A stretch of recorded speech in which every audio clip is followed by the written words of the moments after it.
आपला भारत देश हा कृषीप्रधान देश आहे, त्यामुळे कृषी शिक्षण ही काळाची गरज आहे.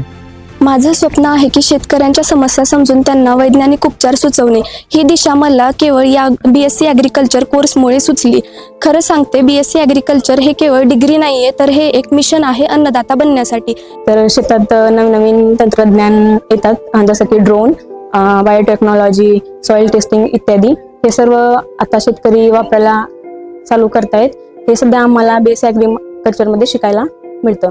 आपल्याला शेतीच्या आधारित खूप काही बिझनेस करता येते, जसं की पोल्ट्री, फिशरी, वेगवेगळे उद्योगधंदे चालू करता येतात. BSc ॲग्री हा एक उत्तम कोर्स आहे, त्याच्यामुळे बऱ्याचशा विद्यार्थ्यांनी ॲग्रिकल्चरला ॲडमिशन घ्यावे. तर अनेक लोकांना BSc ॲग्री विषयी असा भ्रम आहे की BSc ॲग्री ही फक्त शेतकरी मुलांनीच करावी किंवा BSc ॲग्रीमध्ये फक्त शेतीविषयी शिकवलं जातं, परंतु असं नसून त्यामध्ये शेती, पाणी, पीकशास्त्र, बायोटेक्नॉलॉजी, फूड प्रोसेसिंग अशा अनेक क्षेत्रामध्ये आपण आपलं भविष्य उज्ज्वल करू शकतो.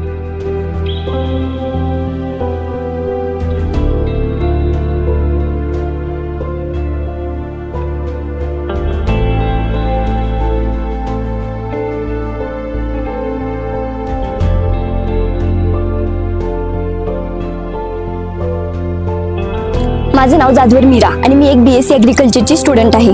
या कोर्समध्ये फक्त आम्हाला शेतीबद्दलच शिकवत नाहीत, तर या कोर्समध्ये वेगवेगळे व्यवसाय म्हणजे HDSच्या थ्रू दुग्ध व्यवसाय आणि हॉर्टिकल्चरच्या थ्रू वेगवेगळे फ्रूट्स, व्हेजिटेबल्स यांचे संगोपन करणे. म्हणजे ॲग्रिकल्चर हे फक्त शेतीशी रिलेटेड नाही, तर या देशाचं भविष्य उज्ज्वल करण्यासाठीची एक जबाबदारी आहे. So and BSc agriculture course can offer the many job opportunities in Maharashtra as well as India. Farming is profession of hope. The ultimate goal of the farming is not only growing of the crops, the cultivation and perfection of the human being. In College of Agriculture early, students are going to learn the practical applicability of new technologies which are applicable to agriculture.